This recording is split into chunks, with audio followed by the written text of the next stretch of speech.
Sacrifice de Pierre Lemaître, lu par Jacques Frantz. Un événement est considéré comme décisif lorsqu'il désaxe complètement votre vie. Par exemple, 3 décharges de fusil à pompe sur la femme que vous aimez.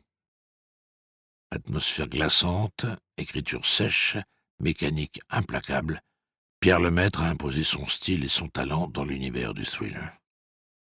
Après Alex, il achève ici une trilogie autour du commandant Verhoeven, initié avec travail soigné. Sacrifice de Pierre Lemaître, lu par Jacques Frantz. Pour Camille, c'est avec ce stylo que l'histoire commence à proprement parler. Ou avec le fait qu'Anne choisisse d'aller dans cette galerie-là et pas dans une autre, précisément ce matin-là et pas un autre, etc. La somme de coïncidences nécessaires pour qu'une catastrophe survienne est proprement déroutante. Mais c'est aussi une telle somme de coïncidences que Camille doit d'avoir un jour rencontré Anne. On ne peut pas toujours se plaindre de tout. Donc, ce stylo à cartouche d'encre, ordinaire et qui fuit. Bleu foncé et très petit. Camille le revoit bien. Anne est gauchère. Quand elle écrit, la position de sa main est tout à fait particulière. On ne sait pas comment elle y arrive, mais en plus, elle fait de très grandes lettres. On dirait qu'elle aligne rageusement une série de signatures. Et curieusement, elle choisit toujours des stylos minuscules, ce qui rend la scène encore plus étonnante. Quand elle sort de son sac sa main pleine d'encre, Anne s'inquiète aussitôt des dégâts. La voilà qui cherche une solution, qui trouve sur sa droite un bac de plantes. Elle pose le sac sur la bordure en bois et commence à tout sortir. Elle est passablement agacée, mais il y a plus de peur que de mal. D'ailleurs, quand on la connaît un peu, on ne voit pas ce qu'il y aurait à craindre. Anne ne possède rien, ni dans son sac, ni dans sa vie. Ce qu'elle porte sur elle, n'importe qui pourrait se l'offrir. Elle n'a acheté ni appartement, ni voiture, elle dépense ce qu'elle gagne, pas plus, mais jamais moins. Elle n'épargne pas parce que ce n'est pas dans sa culture. Son père était commerçant. Juste avant de faire faillite, il s'est enfui avec la caisse d'une 40aine d'associations dont il s'était fait récemment élire trésorier. On ne l'a jamais revu. Ce qui explique sans doute qu'Anne a un rapport assez distant à l'argent.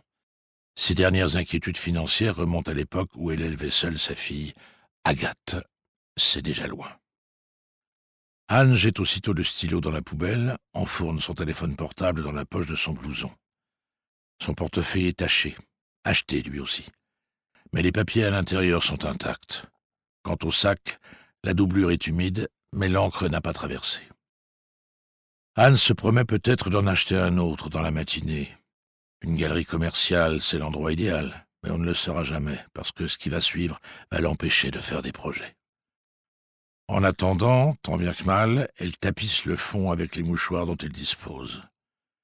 Une fois tout cela terminé, ce qui la préoccupe, ce sont ses doigts pleins d'encre, aux 2 mains maintenant. Elle pourrait revenir à la brasserie, mais retrouver le serveur est une perspective assez décourageante. Elle s'apprête néanmoins à s'y résoudre lorsqu'elle aperçoit devant elle un panneau indiquant des toilettes publiques, ce qui n'est pas si fréquent dans ce genre de lieu. C'est un espace situé juste après la pâtisserie Cardon et la joaillerie des Fossés. C'est à partir de ce moment que les choses s'accélèrent. Anne parcourt les 30 mètres qui la séparent des toilettes, elle pousse la porte et se trouve face aux 2 hommes. Ils sont entrés par l'issue de secours qui donne sur la rue Damiani et se dirigent vers l'intérieur de la galerie. À 1 seconde près. Oui, c'est ridicule, mais c'est une évidence. Si Anne était entrée 5 secondes plus tard, ils auraient déjà remonté leur cagoule et tout aurait été bien différent. Sauf que ça se passe ainsi. Anne entre, tout le monde est surpris et se fige.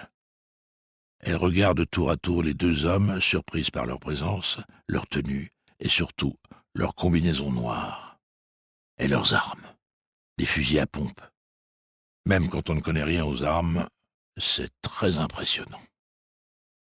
Un des types, le plus petit, pousse un grognement. C'est peut-être un cri.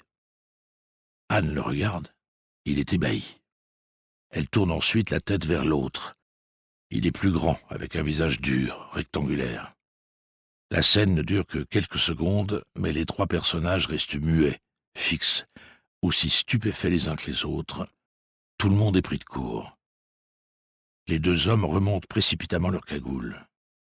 Le plus grand lève son arme, se tourne à demi, et comme s'il tenait une hache et s'apprêtait à abattre un chêne, il frappe Anne en plein visage avec la crosse de son fusil.